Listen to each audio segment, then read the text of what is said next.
प्रभु राम देव भगवान अल्लाह खुदा ईश आदि नाम एक ही शक्ति के हैं। वो कैसा है, कहां है, कैसे मिलता है, किसने देखा है? ये प्रश्नवाचक चिन्ह पूर्ण रूप से हटाने के लिए अवश्य सुनिए जगत गुरु तत्वदर्शी संत रामपाल जी महाराज के अमृत वचन, सर्व पवित्र धर्मों के पवित्र शास्त्रों के आधार पर। कहते हैं जब परमात्मा कबीर देव जी आए थे, उनके साथ मजाक कर दिया था और 18 लाख व्यक्तियों को चिट्ठी लिख दी थी, कबीर जी भंडारा करेंगे। और कबीर जी झोपड़ी में रहा करते, भगवान लीला करते थे कि भगवान बजो मेरे की तरफ, फिर देखना परमात्मा के हाथ। 18 लाख व्यक्ति आगे, श्याम का आटा भी घर पे नहीं था। परमात्मा लीला, वहाँ तो कबीर रूप में बैठे हैं एक गरीब व्यक्ति के रूप में, और सतलोक में गए।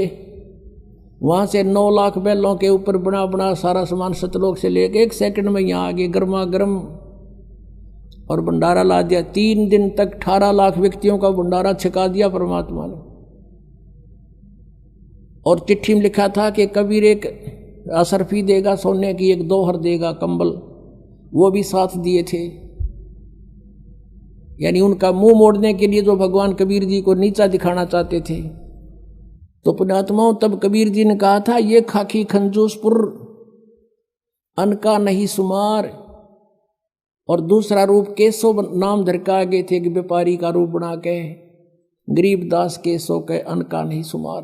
परमात्मा ने कहा ये तो खाकी खंजूस, यू तो कति कंजूस खोखापुर है, यू खाली इसमें ना कुछ भी, हम तो सतलोक से लेकर आए सारा सामान यहाँ पर। तो पुण्यात्मा आज वही है यहाँ पर। तो ये आज जो की जो व्यवस्था परमात्मा ने कर रखी है, अपने पुण्यात्माओं को सुख दे रहे हैं, इनकी बुराई छुटवा रहे हैं, इनके आने वाली आपदाओं को समाप्त कर रहे हैं और इनको धनी बना रहे हैं। फिर प्रेरणा करते हैं कि बच्चों दान करो, धर्म तो 10 का नहीं 10 के तीनों लोग, खैर आए तुम्हें खैर है कीजिए आत्म पोख। तो फिर आपको पहले तो देते हैं, फिर कहते करे करावे साइया मन में लहर उठा, दादू सिर दर्जीव के आप बगल हो जा। एक व्यक्ति सब जगह दुखी हो लिया और डॉक्टरों ने बोल दिया ऑपरेशन होगा और 1 लाख रुपए लगेंगे। यह मालिक ने वैसे अपने जिसकी सच्ची श्रद्धा, सच्ची लगन, पूर्ण विश्वास हो जाता, उसको तुरंत आराम दे देते हैं। वो स्वस्थ हो गया। अब वो लाखों रुपये बचे, जान की झंझट था, बचूंगा कि ना बचूंगा, वो बचा। फिर प्रेरणा भी करते हैं कि कुछ पुण्य कर बेटा। तो इस तरह वो आज ये सदा व्रत चला रखा भगवान ने, इसमें जिसका भी जो सहयोग है उसको बहुत लाभ हो रहा है। तो अब कहने का भाव ये था कि आप जी को कितनी सुविधा दे करके भगवान कहता है मेरी महिमा सुनो बैठ कर ध्यान से। और कोई अब भी लटके लेगा तो फिर उसको नहीं बख्शेगा भगवान। कहीं अच्छा गर्म रजाई मिल गई है, लटके देते हो, लटके नहीं लेना। सत्संग में आकर परमात्मा की महिमा को बड़ा ध्यान से सुनना चाहिए। कितनी व्यवस्था कर रखी है, किस लिए? इसलिए कि बच्चे भगवान को पहचान सकें। अब आपको दिखाता हूँ कुरान शरीफ में, कुरान शरीफ का ज्ञानदाता कहता है कि वो कबीर भगवान है जिसने 6 दिन में सृष्टि रची। अब थोड़ा सा पहले पवित्र बाइबल दिखाना पड़ेगा। ये है पवित्र बाइबल, संपूर्ण जीवन अध्ययन बाइबल। ये बाइबल है, ये है इसका जर्नल एडिटर, ये यहाँ से हिंदी पढ़ेंगे। प्रबंधक संपादक डेविड स्टुअर्ट, अंग्रेजी प्रधान संपादक डोनाल्ड सी स्टाम्स MA MDV, संयुक्त संपादक ये सारे इनका ये यहाँ से छपा, ये देख लो, मैसूर USA से छपा है। अब इसमें सबसे पहले सृष्टि वो है, उत्पत्ति है इसमें, और सृष्टि के कति प्रारंभ में प्रथम अध्याय में ही जेनेसिस माने सृष्टि, जेनेसिस 1, ये 4 पृष्ठ पे उत्पत्ति यहाँ से आरंभ होती है। प्रथम आदि में परमेश्वर ने आकाश और पृथ्वी की सृष्टि की, ये पहला दिन था। इस प्रकार ये पहला दिन हो गया। फिर दूसरा दिन हो गया, प्रकाश प्रकुश बना दिया परमात्मा ने। फिर ये तीसरा सांझ भी भोर हो गया, फिर तीसरा दिन हो गया। जो कुछ भी इसमें फलदार वृक्ष जिनके बीज एक एक जाति के अनुसार बनाए, ये इस प्रकार। अब ये तीसरा दिन हो गया। दिन और रात पर प्रभुता करें और उज्ज्वला दियारा करें। इस प्रकार सांझ हुई, फिर भोर हुआ, ये चौथा दिन हो गया। फिर यहाँ देखें प्रश्न नंबर 5 पे, वो 4 पे पढ़ा आपने, अब 5 पे क्या है, सांझ हुई भोर हुई, फिर ये 5वां दिन हो गया। छठे दिन पे आना हमने, असली बात ये है। फिर परमेश्वर ने कहा मनुष्य को हम अपने स्वरूप के अनुसार अपनी समानता में बनाएं, और वे समुद्र की मछलियों और आकाश के पक्षियों और घरेलू पशुओं और सारी पृथ्वी पर और सब रेंगने वाले जंतुओं पर जो पृथ्वी पर रेंगते हैं अधिकार रखें, यानी उनसे समझदार हों। तब परमेश्वर ने मनुष्य को अपने स्वरूप के अनुसार उत्पन्न किया। अपने ही स्वरूप के अनुसार परमेश्वर ने उसको उत्पन्न किया, और नर और नारी करके उसने मनुष्यों की सृष्टि की। तो परमात्मा किसा होया, मनुष्य जैसा, नर जैसा। अंडरस्टूड हो गया। अब यहाँ देखिएगा, इस प्रकार छठे दिन भोर हुई, सांझ हुआ, इस प्रकार ये 6वां दिन हो गया। अब 7वां दिन, और परमेश्वर ने अपना काम जिसे वह करता था 7वें दिन समाप्त किया। अपने किए हुए सारे काम से 7वें दिन विश्राम लिया, यानी 6 दिन में सृष्टि रच दी, 7वां दिन विश्राम किया, बस। अब यहाँ से इतना ही लेना था। अब पवित्र बाइबल ने स्पष्ट कर दिया कि परमात्मा मनुष्य जैसा है, उसने अपने जैसे रूप में मनुष्य को बनाया, नर नारी करके उत्पन्न कर दिया। आगे बहुत अच्छा प्रमाण है इसमें कि परमात्मा साकार है, वो सामने खड़ा दिखाई देता है, बात करता है, बाइबल में लिखा है। अब कुरान शरीफ दिखाते हैं आपको, देखिएगा। ये कुरान शरीफ है, पवित्र कुरान शरीफ, और इसके विषय में लिखा है। ये तो इनकी अरबी भाषा है। जालिकल किताबु ला रैब जू जैसला फीही जो, इसका अर्थ है इन्होंने किया है कि यह वह इल्हामी किताब है, धार्मिक किताब है, जिसमें कोई संदेह की गुंजाइश नहीं, यानी इसमें जो लिखा है वो फाइनल है हमारे लिए, इसमें हमने कोई डाउट नहीं, इसमें कोई गलत नहीं। इसका कहने का भाव ये कहाँ से बना है, शास्त्रीय अरबी पद्धति पर नागरी लिपि में स अनुवाद सटीपन, इसका अर्थ है स अनुवाद सटीपन, स अनुवाद। रूपांतकार है नंद कुमार अवस्थी, शेरवानी संस्करण। ये कहाँ से छपा है, कुरान शरीफ शेरवानी संस्करण। प्रकाशक हैं लखनऊ किताबघर, मौसम बाग, सीतापुर रोड, लखनऊ, यहाँ से छपा। अब हम इसके सूरत फुरकानी 25 पर आते हैं। ये देखिएगा, ये सूरत कुरान शरीफ है, और सुरतुल फुरकानी, इसको सूरत बोलते हैं, सुरतुल फुरकानी, यानी सूरत फुरकानी 25। अब इसमें यहाँ से देखेंगे, ये देखिएगा, ये 52 नंबर आयत है, 51 यहाँ समाप्त होती है, ये 52 शुरू होती है। फला तुतियल काफिरन व जाहिदहुम बिही जिहादन कबीरन, ये स्पष्ट लिखा कबीरन। इसको ये कुरान शरीफ कहो चाहे मजीद कहो, अब दिखाएंगे आपको। अब इसका हिंदी अनुवाद यहाँ किया है इन्होंने। ये 51 समाप्त हुई, 52 प्रारंभ हुई। इसका अनुवाद है ये जो हमने अरबी भाषा पढ़ी, लिखी है इसमें नागरी लिपि में। अब इस 52 का यहाँ अनुवाद किया है। तो ए पैगंबर हजरत मोहम्मद को कुरान शरीफ का ज्ञानदाता बोल रहा है, तुम काफिरों का कहा न मानना, जो परमात्मा की पूजा ना करते, अन्य देवताओं की पूजा करते हैं, उनको काफिर बोलते हैं, मानना। और इस कुरान शरीफ की दलीलों से जो मैं तुझे ज्ञान दे रहा हूँ, उनका सामना बड़े जोर से करो। इन्होंने कबीर का अर्थ बड़ा कर दिया,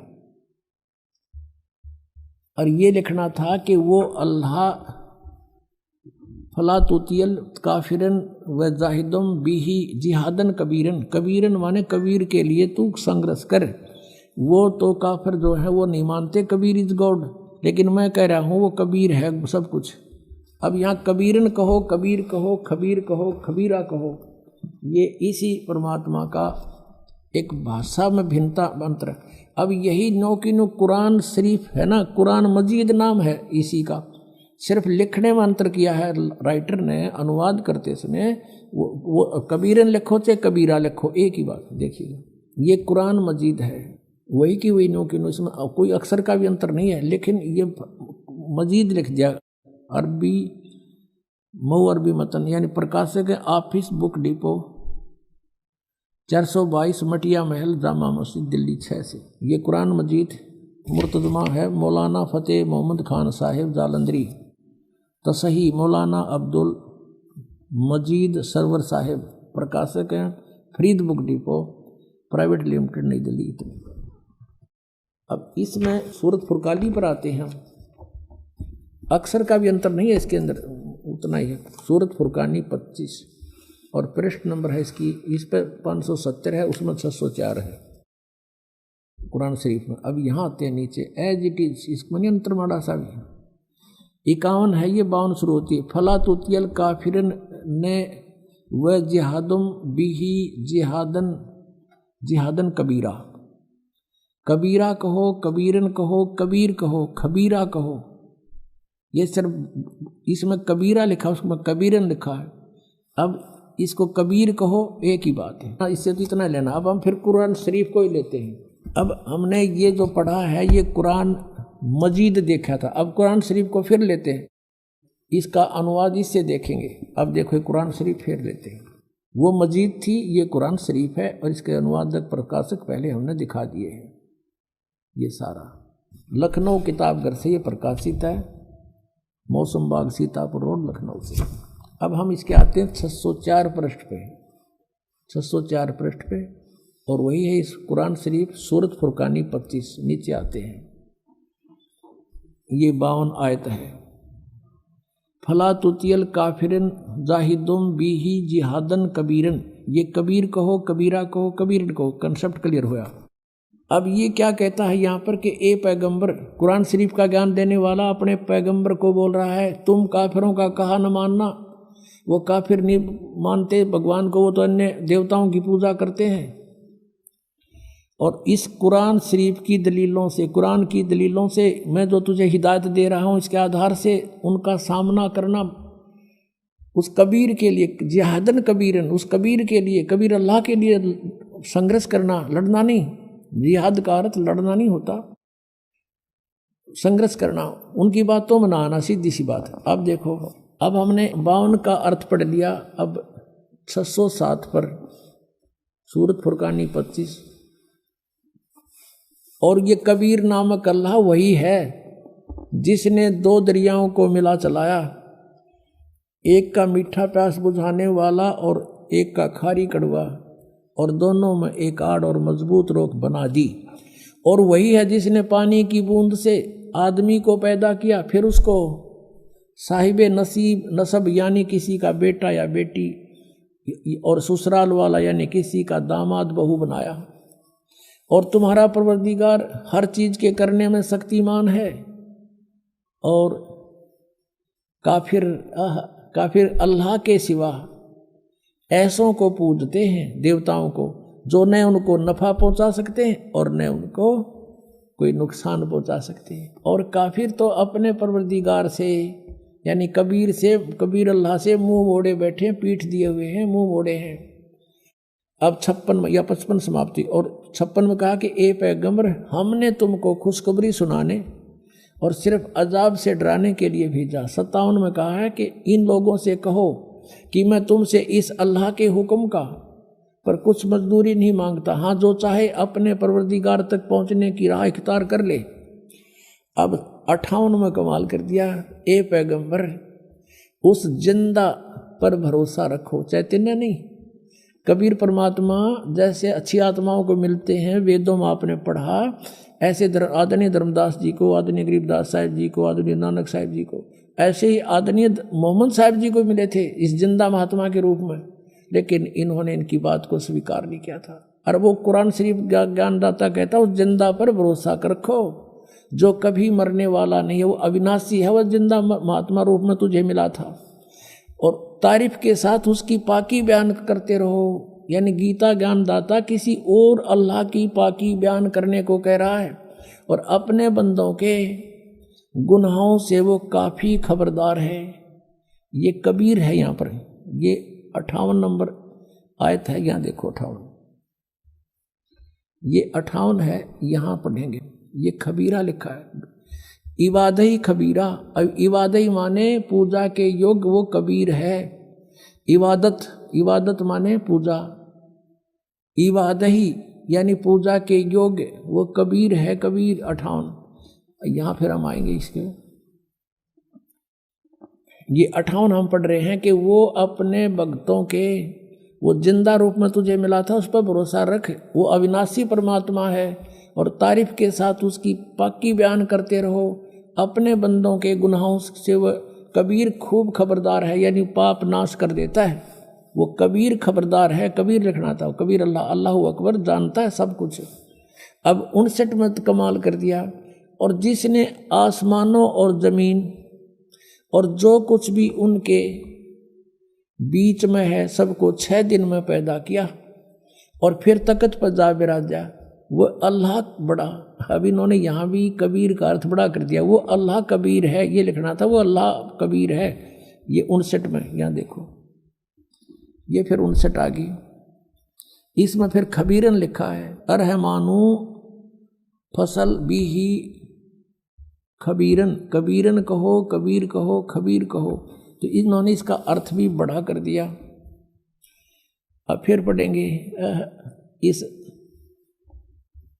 58 नंबर को। जिसने आसमानों और जमीन और जो कुछ उनके बीच में है सबको 6 दिन में पैदा किया। जो पवित्र बाइबल जो ज्ञान देता है 60% ज्ञान वही कुरान शरीफ में है। 6 दिन में पैदा किया फिर तख्त पर जा बिराजा। वह अल्लाह बड़ा, वो अल्लाह कबीर, वो अल्लाह अकबर, वो अल्लाह कबीर है। वो भगवान कबीर बड़ा दयालु है, रहमान है। और उसकी खबर, उसकी जानकारी किसी बाखबर इल्म वाले यानी तत्वदर्शी संत से पूछ देखो। इससे सिद्ध हो गया कि कुरान शरीफ का ज्ञानदाता भी उस अल्लाह यानी बड़े भगवान जिसको ये बड़ा कहते वो मान ले, उसके बारे में अल्पज्ञ है, उसकी जानकारी नहीं रखता। उसके लिए स्पष्ट किया है कि वो साकार परमात्मा है, उसका नाम कबीर है। 6 दिन में सृष्टि रची और 7वें दिन तख्त पर जा बैठा तो वो विराजमान हुआ। तो एक देशीय है और साकार है, मनुष्य सदृश है। वो पवित्र बाइबल ने सिद्ध कर दिया। अब आज उन मुसलमान भाइयों का दावा भी गलत सिद्ध हुआ जो हिंदुओं को यूँ कहते थे ये देवताओं को पूजा, इनका मोक्ष नहीं हो सकता। तो वो भी अब काल के ही जाल में है, उनको भी सोचना पड़ेगा। हम एक पिता की संतान हैं। पुण्यात्मा परमात्मा का पाना बहुत आसान है। ये विश्वास होना कि कौन परमात्मा है, वो क्या स्थिति में है, वो कैसी लीला करता है, उसको पहचानना अनिवार्य है। और कौन सी वे ऑफ वर्शिप है, वो पूजा की विधि क्या है जिससे मोक्ष होगा, वो कौन है, कैसा है, उसका नाम क्या है, उसका प्रमाण क्या है। तो उसका प्रमाण सदग्रंथों में है। गीता जी अध्याय नंबर 16 के श्लोक नंबर 23 में कहा कि अर्जुन जो शास्त्र विधि को त्याग कर मनमाना आचरण करते हैं उनको उनकी न तो गति होती है यानी मोक्ष नहीं होता, ना उनको कोई सिद्धि प्राप्त होती है और न ही कोई सुख होता है, यूजलेस। 24वें श्लोक में 16वें अध्याय में कहा गीता जी में कि अर्जुन इससे तेरे लिए अर्जुन शास्त्र ही प्रमाण है कर्तव्य और अकर्तव्य के लिए। कौन सी करनी चाहिए साधना, कौन सी ना करनी चाहिए। किसी के लोकवेद पर विश्वास ना करना। जैसे इन राधा स्वामी वालों का लोकवेद आपने दिखा दो तो हंसी आवे। इनको ये नहीं मालूम सतनाम खान का है कि पीण का, गाटा जोड़ रखा। सतनाम सार नाम भी वही है, सतनाम भी सार, सतनाम को कहते हैं सतपुरुष भी सतनाम, सार शब्द भी सतनाम और सचखंड भी सतनाम और सतपुरुष भी सतनाम। ये जाएंगे सतलोक है। थरा गजब भैया। अपनात्माओं सृष्टि रचना सुनाने के लिए इतनी भूमिका बनाई थी ताकि आपका ये बात यकीन हो, विश्वास हो कि ये दास जो कह रहा है और परमात्मा ने जो कहा दास वही कह रहा है। एक तो आपने इस तत्व ज्ञान को समझने के लिए जो इस आश्रम में आते हैं ये निरसंशय हो जाना कि ये दास जो शब्द बोलेगा वो 100% सत्य होंगे। फिर आपको समझण में आसानी हो जाएगी, इस मन का फतूर ना रहेगा। और ये विश्वास दिलाने के लिए कि दास जो बोल रहा है वो सारी साची है, ये प्रमाण दिखाता हूँ। इन प्रमाणों को समझने के बाद फिर आपको ये भी देख लेना कि कहीं कोई ना प्रमाण दिखा पावे दास, और जो शब्द बोलेगा वो प्रमाणित समझ लेना। तो बहुत शीघ्र समझ में आ जाएगी आपके भगवान की ये परिभाषा। अब ये जो सृष्टि रचना जो दास सुनाने चला था, अब बहुत शॉर्टकट में सुनाऊंगा, 5-4 मिनट में, समय अच्छा हो गया है। पुण्यात्मा, वैसे तो परमात्मा के लिए तो महापुरुषों ने जैसा भी उनके गुरुओं ने बता दिया, शीश देने की तैयारी कर दी, सारा खड़े होकर तप किया, अग्नि के चारों तरफ आग जला के बीच में बैठ के तप किया, घर त्याग दिया, ऊपर को पैर करके साधना की, व्रत भी रखने शुरू कर दिए। जैसे जैनियों में देखो आप, इतने घोर व्रत कराते हैं, उपवास रखवाते हैं, वो भी उनको मंजूर है, एकादे की तो डेथ भी हो जाती है, लेकिन फिर भी वापस नहीं हटते। तो परमात्मा पाने के लिए हमने समय निकालना चाहिए। और ये कथा परमात्मा की सत्यनारायण कथा है, इसको सुनने से भी आत्मा प्रबल होती है, इससे चार्ज होती है, कुछ पाप इस ज्ञान यज्ञ से नाश होते हैं जो दास आपको सुना रहा है। और पहले हम क्या करते थे, जैसे जब ये ज्ञान नहीं था, पहले VCR चाले थे, और एक VCR का एक नाइट का 100 रुपये चार्ज होता था। 3 कैसेट लिया करते, 3-3 घंटे की फिल्म, और शाम ने चालू कर दिया करते 8 बजे, और चाय बनवाए जाते और पिए जाते हैं, और नवाक पाड़े देखे जाते। भाई पूरे 100 रुपये पूरे कराएंगे, तीनों फिल्म चलाएंगे, 9 घंटे चलाते, और लेना एक न देना दो, बकवाद सारी। और यहाँ परमात्मा की कथा अगर 10-20 मिनट पहले ज़्यादा भी हो जाए तो हौसले से कथा सुननी चाहिए भगवान की, क्योंकि ये अनमोल रतन आज तक किसी को प्राप्त नहीं हुआ। आप पर वर्षा करवाई भगवान ने। और पहले हम सांग देखने जाया करते गांव में बैठ जाते, वो बकवाद करें जाते, और हम रेत में बैठ जाते जहाँ गधे भी ना बैठे, और सुबह देखा करते ना, यहाँ बैठे थे कल रात ने तेरे की, तो दिन में जब देखा भी ना जा, उस रेत में बैठे थे और बकवाद सुना करते थे। और यहाँ सारी सुविधा दी भगवान ने अपने बच्चों को, और ये ज्ञान सुना रहे हैं आप। आपकी किस्मत का अंदाजा नहीं लगा सकते, कितने पुण्य हैं आपके। लख भर सूरा जो ही लख भर सामत दे, लख भर यती जहान में जबकि तो सतगुरु शरणा ले। बहुत पुण्यकर्मी युगों युगों के तुम रहे हो। आज आपको यहाँ कोई भी कारण बना के चे दुखी करके चे सुखी करके लाए हैं भगवान, आप रहम किया उसने। आपके लिए जो दुख तुम्हें यहाँ लेकर आया, वो दुख भी आपके लिए वरदान होगा कि इसके कारण आपको भगवान मिल गया। और दुख तो इसके दरबार में रहना ही को नहीं। जब विश्वास आपके दृढ़ हो गया था, तो सतलोक के अंदर परमात्मा ने एक शब्द में 16 द्वीप उत्पन्न किए, फिर 16 वचनों से एक एक पुत्र की उत्पत्ति की। उसके बाद परमात्मा ने उन 16 पुत्रों में से जिसका नाम अचिंत था, उससे कहा कि अचिंत अब तू सृष्टि रच। उसको आदेश दिया, ये दिखाने के लिए कि बालकों का काम नहीं सृष्टि रचना, समर्थ बिन कोई काम सफल नहीं होता। अचिंत ने क्या किया, अपनी वचन शक्ति से एक पुरुष उत्पन्न किया जिसको अक्षर पुरुष बोलते हैं। गीता जी अध्याय नंबर 15 के श्लोक 16 में 2 पुरुष कहे, सरपुरुष और अक्षर पुरुष। अब सरपुरुष और अक्षर पुरुष की उत्पत्ति बताई जा रही है कैसे हुई। अक्षर पुरुष की उत्पत्ति अचिंत ने अपने वचन से की, परमेश्वर के आदेश से। परमात्मा ने उसको इतनी शब्द शक्ति दे दी थी। अक्षर पुरुष जब उत्पन्न हो गया, वो अपनी मनमर्जी से चल पड़ा। अचिंत ने कहा था मेरा सहयोग दे सृष्टि में, उसकी नहीं मानी। जा करके एक मान सरोवर है ऊपर अमृत जल से भरा हुआ, उसमें जाके छलांग लगाई नहाने के लिए, और उसमें आनंद आया, सो गया। वहां श्वासों से शरीर नहीं है।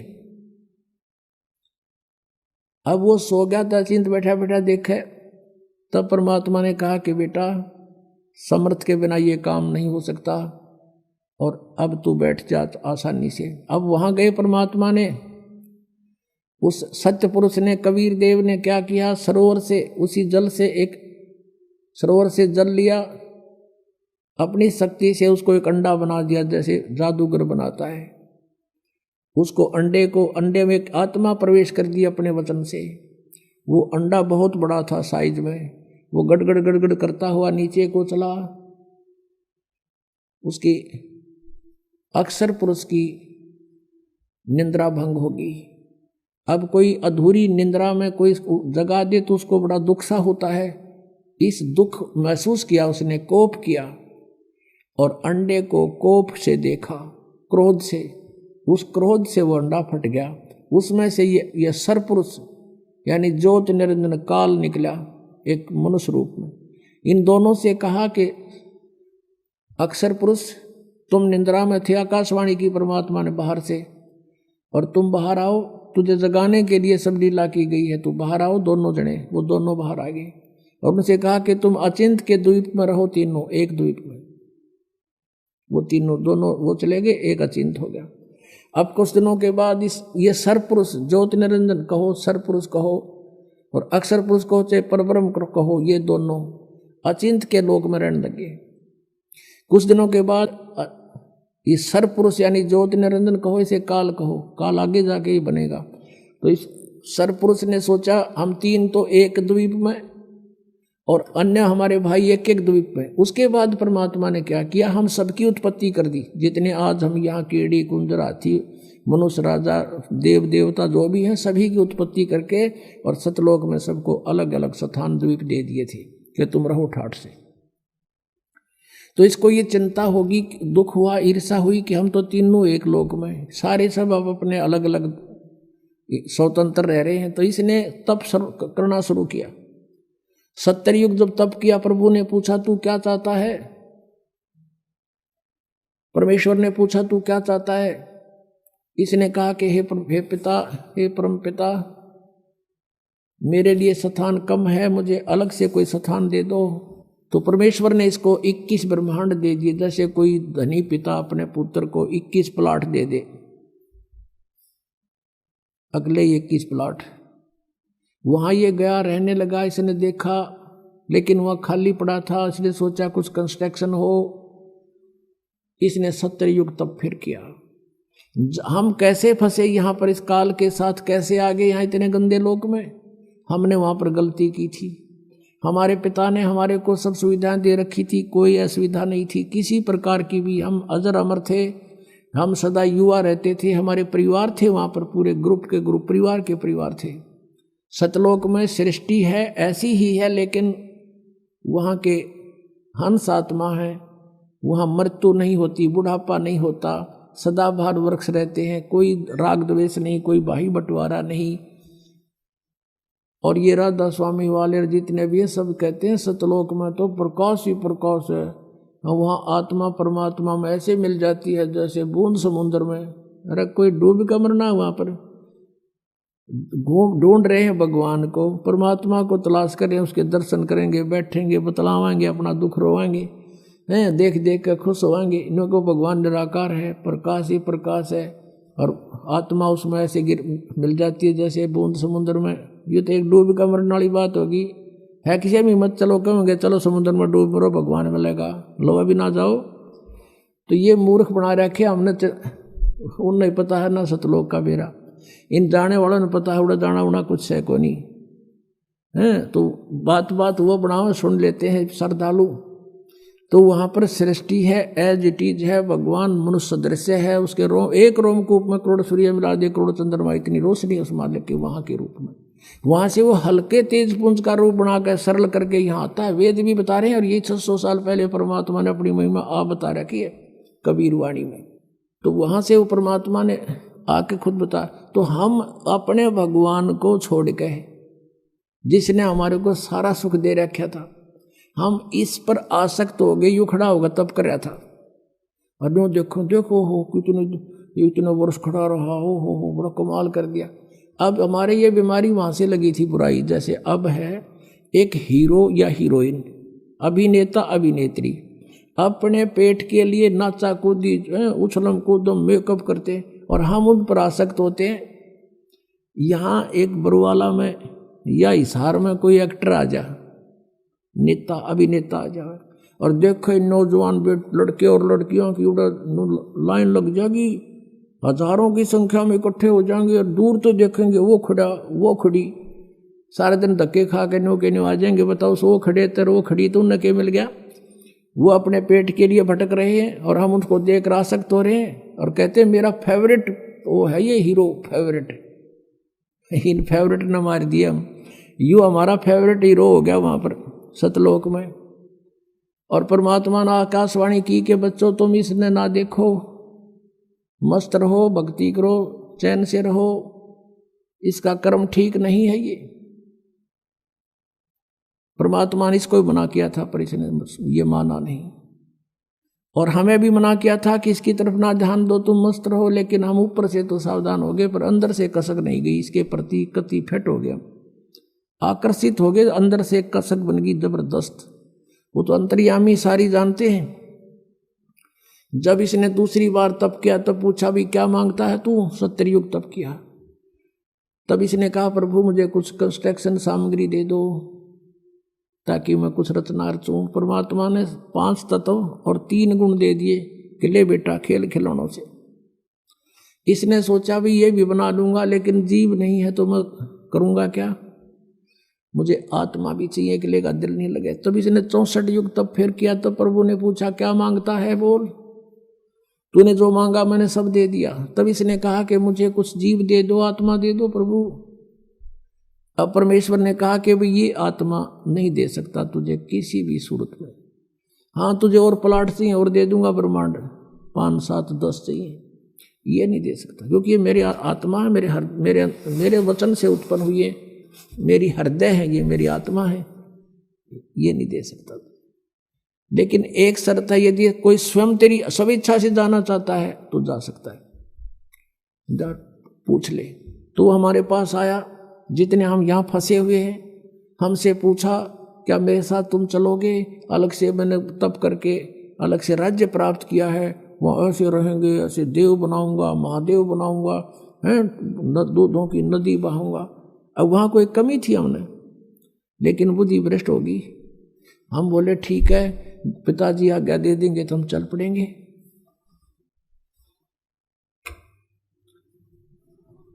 अब उसने परमेश्वर कबीर देव से कहा काल ने कि पिताजी कुछ आत्माएं मेरे साथ जाने को एग्री हैं। परमेश्वर ने कहा कि मेरे सामने स्वीकृति दिला दो। परमेश्वर आए वहां से स्वयं और हमारे पास आकर खड़े हो गए। परमेश्वर ने कहा कि बोलो भाई कौन जाना चाहता है इसके साथ, हाथ खड़ा करो। अब परमात्मा ने पहले तो हमें मना किया था कि इस पर आसक्त मत हो, हम शर्मिंदे हो गए, नीचे को मुंह कर लिया, कोई नहीं बोला, सन्नाटा छा गया। तब परमेश्वर ने कहा कि रे तो आप तो कह रहे, तू तो कह रहा था ये बहुत कुछ मेरे साथ जाने वाले हैं, ये तो कोई बोलता ही नहीं, झूठ बोलता था तू। इतने में एक आत्मा ने सोचा कहीं बात ना बिगड़ जाए, हिम्मत सी करके खड़ा हो गया। खड़ा होकर कहा कि प्रभु मैं जाना चाहता हूं इसके साथ। अब पीछे फिर हमने सोचे कि ये कलाई लूट जा लूट, फिर तो हम देखा जैसे बच्चे स्कूल में एक हाथ खड़ा कर ले, सारे कर लिया, अरे नो नो नो, तो हम सब खड़े हो गए और दोनों हाथ कर दिए, हम भी जाना चाहते, हम भी जाना चाहते। परमेश्वर ने कहा भी ठीक है। मैंने इनके नंबर नोट कर दिए इन आत्माओं के, किस किस ने स्वीकृति दी है, और आप अपने लोक में जा। इनको मैं विधि से भेजूंगा, एज इट इज नहीं भेज सकता। तो क्या किया परमात्मा ने, हमें बीज रूप बनाया सूक्ष्म, और जिसने सबसे पहले काल के साथ आने की स्वीकृति दी थी उसको एक लड़की का रूप बना दिया, युवा लड़की, युवती, खूबसूरत लड़की बना दिया, जो आगे चल के दुर्गा कल आई। और उसके अंदर हम सब आत्माओं को फीड कर दिया अपने वचन से, और उससे कहा कि बेटी मैंने तुझे सब शक्ति दे दी है, परमेश्वर कबीर देव जी ने कहा। और जितने जीव ये ब्रह्म कहे, सरपुरुष कहे, उतने तो उत्पन्न कर देना, तेरे वचन में शक्ति दे दी, तू वचन से भी उत्पन्न कर सकती है। अपने पुत्र सहजदास से कहा कि पुत्र जा अपनी बहन को ज्योत निरंजन के पास छोड़ के आ, सरपुरुष के पास। उसके ब्रह्मांड, ये सभी ब्रह्मांड वहीं थे सतलोक के अंदर।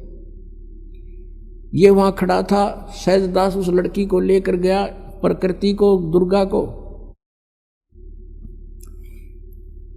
और वहां जाकर कहा कि ले पिताजी का आदेश है, ज्योति निरंजन, जितनी भी आत्माओं ने तेरे साथ आने की स्वीकृति दी थी उन सबको इसके अंदर फीड कर दिया, भगवान ने भर दिया, और इसको वचन शक्ति दे दी है, जितने जीव तू कहेगा ये वचन से बना दिया करेगी। और ऐसा कहकर सहजदास वापस आ गया। अब ज्योत निरंजन ने देखा इस ब्रह्म ने, सरपुरुष ने, युवा लड़की अपनात्माओं, ये यहाँ बलात्कार और ये बकवादें जो हैं ये हमारे अंदर इस मन वहीं से घर कर गई थी। इस काल में ये मन रूप में सबके अंदर विद्यमान हो गया, इसने ऐसा एलिमेंट छोड़ दिया हमारे अंदर, इसके अंदर ये दोष आ गया। एकांत में अकेली युवती को देखकर इसने उसके साथ जुल्म करना चाहा। लड़की भी भांप गई इसके इरादे को और कहा कि ज्योति निरंजन बात सुन, तू मेरा बड़ा भाई, तू मेरे से पहले उत्पन्न हुआ, अंडे से परमात्मा का ही उत्पन्न किया हुआ है और उसी से मेरा जन्म हुआ। तू मेरा बड़ा भाई, मैं तेरी छोटी बहन, बहन भाई का यो क्रम अच्छा नहीं होता, तू जुल्म ना करे। पिताजी ने मुझे शब्द शक्ति दे रखी है, वचन शक्ति, जितने जीव कहेगा मैं बना दूंगी। इसने एक नहीं सुनी, हद से आगे बढ़ गया। लड़की ने अपनी इज्जत सुरक्षा के लिए कुछ ना पाया तो उसने छोटा रूप बनाया और इसने बकवाद के लिए मुंह खोल रखा था, मुंह के माध्यम से पेट में चली गई। वहां से परमेश्वर कबीर देव अपने पिता से पुकार की, भगवान मेरी रक्षा करो। परमात्मा ने कहा जोगजीत सहजदास जाओ उसके पास, और परमेश्वर स्वयं आए अपने पुत्र का रूप बना के और कहा ज्योति निरंजन तूने जुल्म कर दिया। ऐसे पवित्र लोक में जो ऐसी गलती करता उसको ये सजा है कि तू आज से काल कहागा, 1 लाख मानव शरीरधारी प्राणियों को नित्य खाया करेगा, 1.25 लाख उत्पन्न करेगा। आज से तेरा नाम काल होगा। लड़की को, दुर्गा को उसके पेट से निकाल दिया और उन दोनों को 21 ब्रह्मांड समेत सतलोक से निष्कासित कर दिया। 16 शंख कोश की दूरी पर 21 ब्रह्मांड आकर रुक गए और यहाँ फिर अपने मालिक की विधि अनुसार ये चक्कर काटने लगे। अब काल ने फिर सोचा कि अब मेरा कौन के बिगाड़ेगा, जो इन्होंने सजा देनी थी मुझे दे दी। दुर्गा के साथ फिर दुर्व्यवहार शुरू किया। इसने फिर प्रार्थना की कि ज्योति निरंजन पहले तो तू मेरा बड़ा भाई, मैं तेरी छोटी बहन, दूसरे मैं तेरे पेट से बाहर आई हूँ, तेरी बेटी होगी। यानी इसने अपनी इज्जत बचाने के लिए सब कुछ कह दिया पर इसका कोई असर नहीं हुआ। परमात्मा ने देखना था कि ये कितना बकवाद कर सकता है और लड़की को प्रजनन इंद्री भी अपनी तरफ से नहीं लगाई थी। इसने अपनी सिद्धि शक्ति से नाखूनों से प्रजनन इंद्री बनाई और दुर्गा के साथ विलास किया। 3 पुत्रों की उत्पत्ति की। बड़े का नाम ब्रह्मा, दूसरे का विष्णु, तीसरे का शिव हुआ। अब मैं तुमसे कहूँ चिताई, त्रिदेवन की उत्पत्ति भाई। ज्ञानी सुने सो हृदय लगाई, मूर्ख सुने तो गम ना पाई। माष्टंगी पिता निरंजन, ये जमदारुण वंशन अंजन। पहले की निरंजन राई, पीछे से माया उपजाई। माया रूप देख अति शोभा, देव निरंजन तन मन लोभा। निरंजन की ने भोग विलासा, माया को रही तब आशा। 3 पुत्र अष्टंगी जाए, ब्रह्मा विष्णु शिव नाम धराए। 3 देव विस्तार चलावे, इनमें यो जग धोखा खावे। 3 गुणों की भक्ति में ये भूल पड़ो संसार, कह कबीर निज नाम बिना कैसे उतरो पार। 3 देव की जो करते भक्ति, उनकी देना हो मुक्ति। बोलो सतगुरुदेव।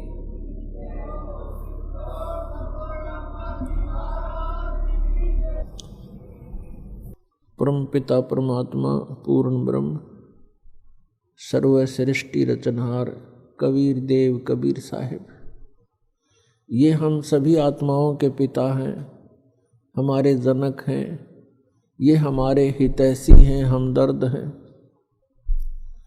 और हम जिस लोक में रह रहे हैं ये अपना मूल ठिकाना नहीं है। हम यहाँ के वासी नहीं हैं, यहाँ हम सुखी नहीं हो सकते। और जिन आधारों को हम सुख मान रहे हैं, निसंतान सोचता है मुझे संतान हो जावे मैं सुखी हो जाऊंगा। निर्धन सोचता है मैं धनवान हो जाऊं सुख होगा। धनवान को सुख सपने में भी नहीं होता। धनवान सोचता है राजा लोग सुखी होंगे, राजा सोचते हैं कि स्वर्ग के देवता सुखी होंगे। देवता सोचते हैं कि इंद्र स्वर्ग का राजा सुखी होगा, इंद्र सोचता है ब्रह्मा विष्णु महेश सुखी होंगे, और ब्रह्मा विष्णु महेश उनका जीवन देख लो, सुख का सांस नहीं। श्रीमद् देवी भागवत के अंदर स्वयं भगवान विष्णु ब्रह्मा जी से कह रहे हैं, ब्रह्मा जी पूछ रहे हैं कि आप तो सर्वेश्वर हो, आप भी ध्यान क्यों लगाए बैठे हो, किसका ध्यान करते हो, किस देवता की पूजा करते हो। भगवान विष्णु कहते हैं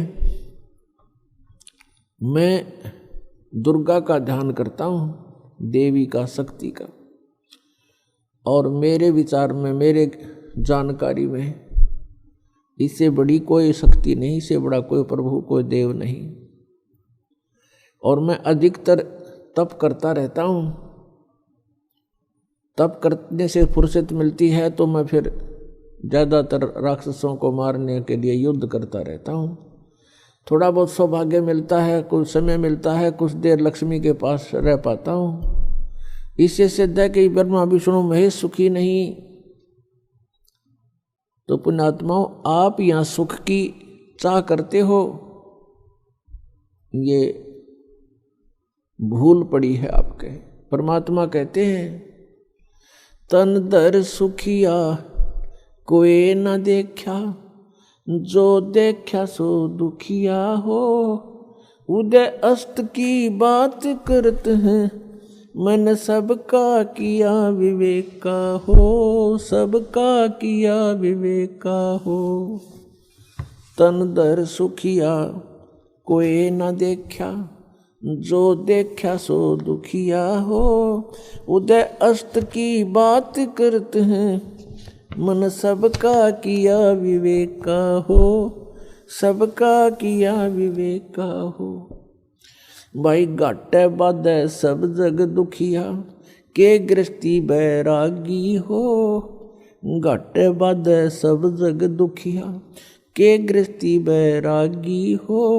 सुख देव ने दुख के डर से, गर्भ में माया त्यागी हो, गर्भ में माया त्यागी हो। तंदर सुखिया कोई न देखा, जो देखा सो दुखिया हो। उदय अस्त की बात करते हैं, मन सबका किया विवेक का हो, सबका किया विवेक का हो। भाई जंगम दुखिया योगी दुखिया, तपस्वी को दुख दूना हो। जंगम दुखिया जोगी दुखिया, तपस्वी को दुख दूना हो। आशा तृष्णा सब में व्यापे, कोई मैल ना सुना हो। तंदर सुखिया कोई न देखा, जो देखा सो दुखिया हो। उदय अस्त की बात करते हैं, मन सबका किया विवेक का हो, सबका किया विवेक का हो। भाई साच कहूँ तो जग ना माने, पर झूठ कही ना जाई हो।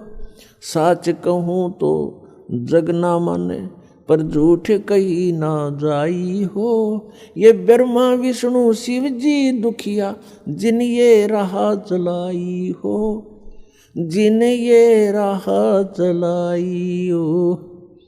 तन दर सुखिया कोई न देखा, जो देखा सो दुखिया हो।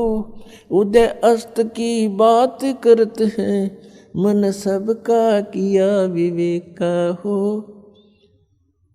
सबका किया विवेक का हो। सूरपति दुखिया भूपति दुखिया, रंक दुखी बपरीती हो। सूरपति दुखिया भूपति दुखिया, रंक दुखी बपरीती हो। कहे कबीर और सब दुखिया, एक संत सुखी मन जीती हो, एक संत सुखी मन जीती हो।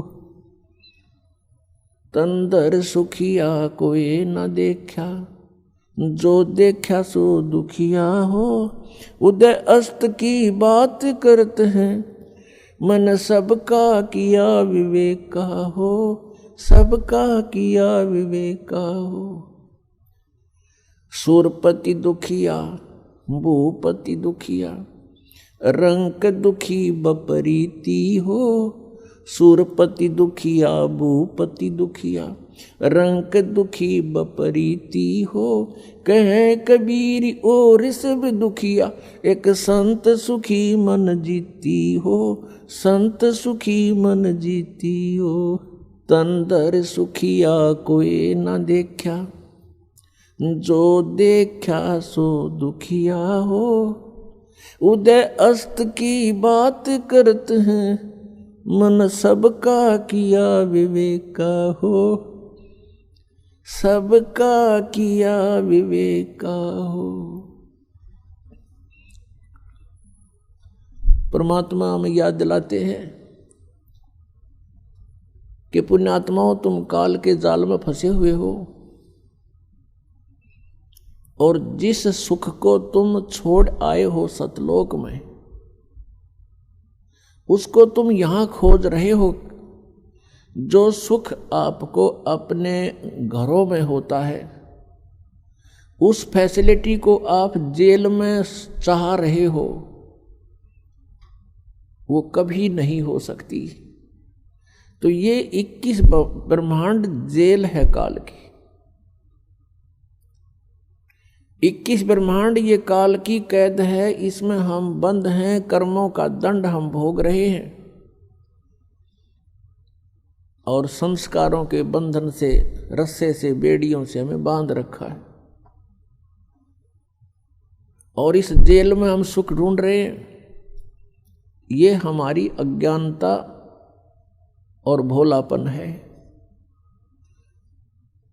इसके विषय में भगवान बता रहे हैं कि तन धर सुखिया कोई नहीं देखा।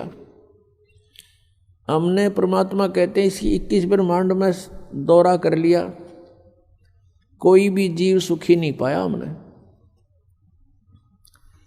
परमात्मा कहते हैं हम ब्रह्मा के पास गए तो वो महादुखी, विष्णु के पास गए उसने भी सैकड़ों चिंताएं अपनी बताई, शंकर जी के पास गए वो भी दुखी। और फिर कहते हैं कोई पूरी पृथ्वी का शासक हो, भूपति यानी पूरी पृथ्वी का शासक हो, उदय अस्त का राज जिसके पास हो, उदय माने जहां से सूर्य निकलता है, अस्त जहां छुपता है, अर्थात पूरी पृथ्वी पर जिसका शासन हो, वो राजा भी सुखी नहीं देखा हमने। फिर बताते हैं, देखो एक परिवार का मुखिया, वो प्रबंधक होता है अपने परिवार का, और 5-4 सदस्यों के अरेंजमेंट में वो महादुखी हो लेता है, टेंशन हो जाती है, रात को नींद भी नहीं आती उसको। और राजा एक अक्षेत्र का प्रबंधक होता है, मुखिया होता है, तो वो कैसे सुखी हो सकता है? ये तो हमारी एक अज्ञान, हमने सुख के नापण का आधार गलत ले रखा है, जिस कारण से हमने महादुखी आदमी, व्यक्ति सुखी दिखाई देता है। उसके लिए परमात्मा हमें बताना चाहते हैं कि भाई घाटे बाधे सब जग दुखिया। घाटा मीन हानि होगी किसी व्यवसाय में, वो तो नेचुरल दुखी, और जिसके घना धन हो गया वो महादुखी। 100 अरेंजमेंट सोचेगा, 20 लाख का बेनिफिट हो गया तो 50 लाख की कोई फैक्ट्री ला लेगा, अगले दिन मजदूरा हड़ताल कर माथा टेक कर बैठ जाएगा, क्या होगा, मेरे 1 करोड़ डूब गया, फलान डूब गया, रात दिन नींद नहीं आती उसको। कहने का भाव ये है कि यहाँ कोई प्राणी सुखी नहीं, घाटे बाधे सब जग दुखिया। के गृहस्थी बैरागी हो, जैसे किसी ने घर त्याग दिया, बैराग ले लिया, जंगल में जा बैठा, वन में। अब वन में फिर सारी समस्या करते भी ज्यादा, मच्छर न्यारे खावें, मक्खी सतावें, डांस लड़े, गर्मी सर्दी सतावे, और फिर भूख लग गए, फिर गांव में जावे, दिए माई उड़े अलख जगावे। फिर झोपड़ी गाल है, सौ व्यवस्था फेर कर ली। परमात्मा कहते हैं जो वास्तविक विधि है परमात्मा की भक्ति करने की, उससे तुम अपरिचित हो, और इस काल की प्रेरणा से प्रेरित होकर के साधकों ने अपने मन मुखे आचरण शुरू कर दिए।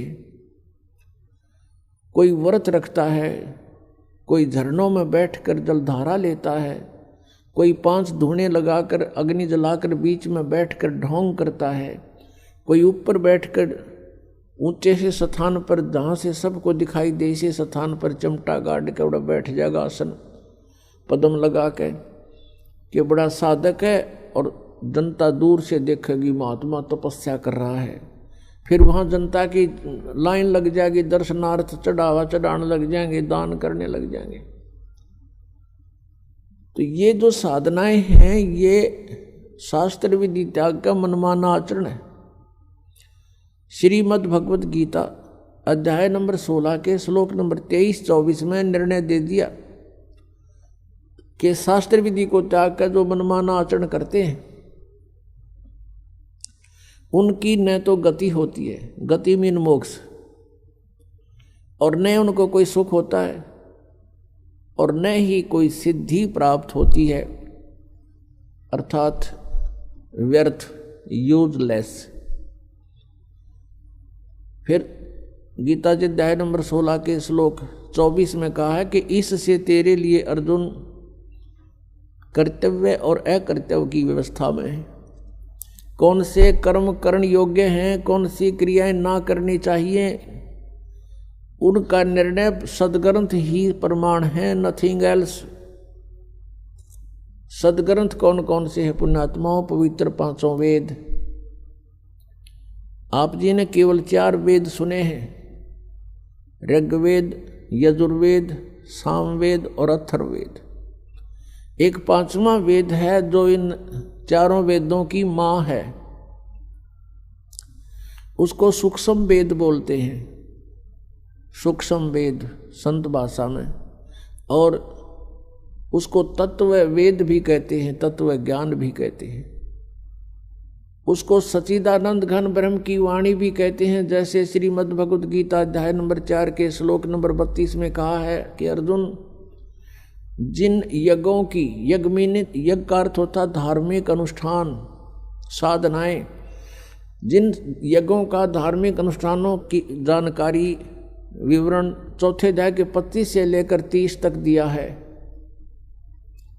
इनमें कोई तो देवताओं की पूजा करते हैं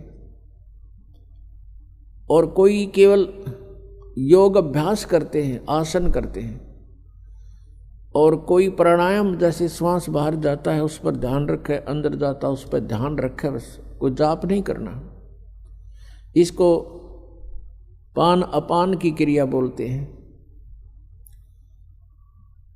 और कुछ प्राणायाम करके अपना श्वास सूक्ष्म करके ध्यान लगाने का चेष्टा करते हैं, कुछ स्वाध्याय करते हैं, कुछ तीक्ष्ण अहिंसावादी व्रत रखते हैं, जैसे मुंह पर पट्टी बांध ली, नंगे पैरों घूमना, झाड़ू सी लेकर, कुछ ऐसी साधनाएं करते हैं, कुछ स्वाध्याय ही करते हैं, नित्य कोई पाठ कर लिया किसी भी धर्म ग्रंथ का। तो परमात्मा कहते हैं कि ये जो साधनाएं हैं, सभी साधक अपनी साधनाओं को पाप नाशक जानते हैं। वो ये सोच रहे हैं हम जो साधना कर रहे हैं ये हमारा पाप नाश करेंगी, पाप नाश होने से ही परमात्मा मिलेगा।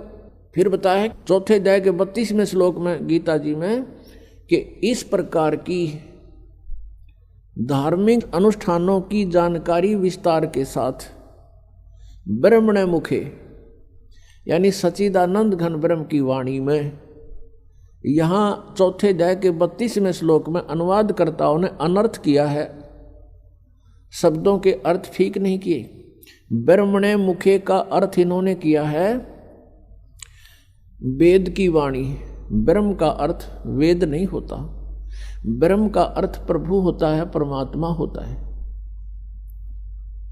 और ब्रह्मणे का अर्थ होता है बड़ा भगवान यानी सच्चिदानंद घन ब्रह्म, जैसे वेद तो विधान है प्रभु का और ब्रह्म परमात्मा है। यदि कोई राजा का अर्थ संविधान करता है किसी प्रकरण के अंदर तो उसको ज्ञान नहीं है, वो मूर्ख है बिल्कुल। राजा तो एक प्रबंधक है, मैनेजमेंट करने वाला है, कंट्रोलर है। उस वेद संविधान उसका कानून है, उसमें कानून लिखा, कोई ऐसी गलती करेगा तो ऐसी सजा होगी, ऐसी करेगा तो ऐसी सजा होगी। ऐसे ही ब्रह्म तो प्रभु है और वेद उसका विधान है। तो यहाँ इन्होंने अर्थ गलत कर दिए। ब्रह्मणे मुखे का अर्थ है सच्चिदानंद घन ब्रह्म की वाणी। मुखे माने उसके मुख से बोले गए वचन।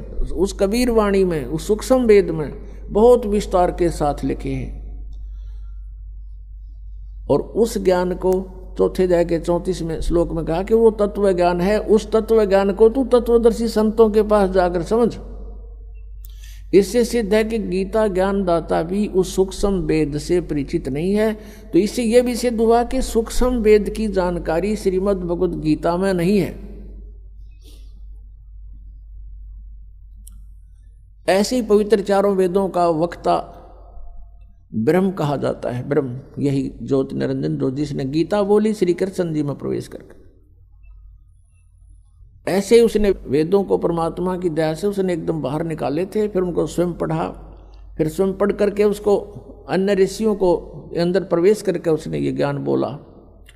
और ब्रह्मा जी को चारों वेद एज इट इज लिखे हुए लिखित रूप में दिए गए थे। तो पुण्यात्मा यहाँ पर बहुत सी ऐसी धारणाएं होती हैं क्योंकि हम आध्यात्मिक ज्ञान से अपरिचित हैं और जिस कारण से हम इन बातों को स्वीकार करने को तैयार नहीं होते। इन माइंडलेस मैन जो थे, महर्षि को आया करते थे, जिनको ज्ञान कति नहीं था, वो कहते हैं कि सृष्टि के प्रारंभ में कागज कहाँ से आगे, लिख कैसे दिया, आदमी कहाँ से आगे फिर प्रारंभ में। कहते व्यक्ति तो भगवान ने उत्पन्न कर दिए, फिर एक कागज उत्पन्न करते भगवान कह के माठ लग जाएगी। ऐसी बेतुकी बातों पर जीव को अड़ा कर रख दिया। तो इस प्रकार हमने आत्म ज्ञान को समझने के लिए अग्रम अग्रम छोड़नी पड़ेगी।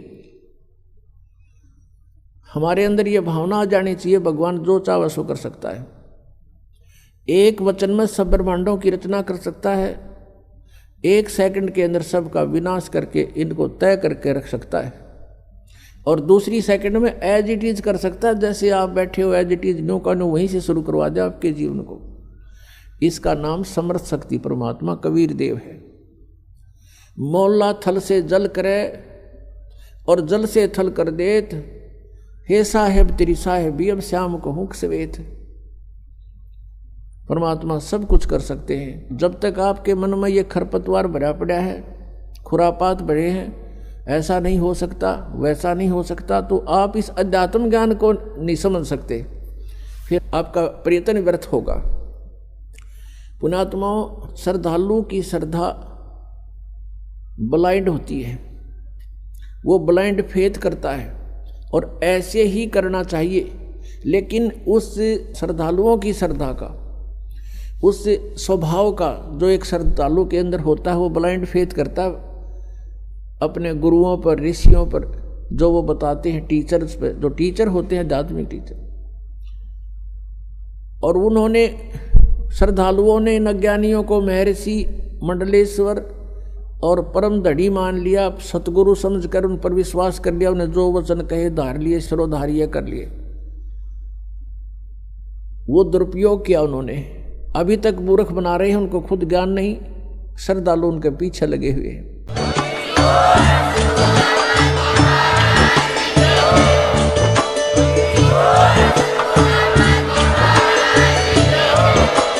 आप सुन रहे थे जगत गुरु तत्वदर्शी संत रामपाल जी महाराज जी के मंगल प्रवचन। अधिक जानकारी के लिए विजिट कीजिए हमारी वेबसाइट www.jagatgururampalji.org। संत रामपाल जी महाराज जी के शुभ आशीर्वाद से पूरे विश्व भर में 500 से भी ज्यादा नाम दीक्षा केंद्र हैं, जिन पर संत रामपाल जी महाराज जी द्वारा ऑनलाइन निःशुल्क नाम दीक्षा दी जा रही है। अपने नजदीकी नाम दीक्षा केंद्र का पता करने के लिए संपर्क करें 8222880541।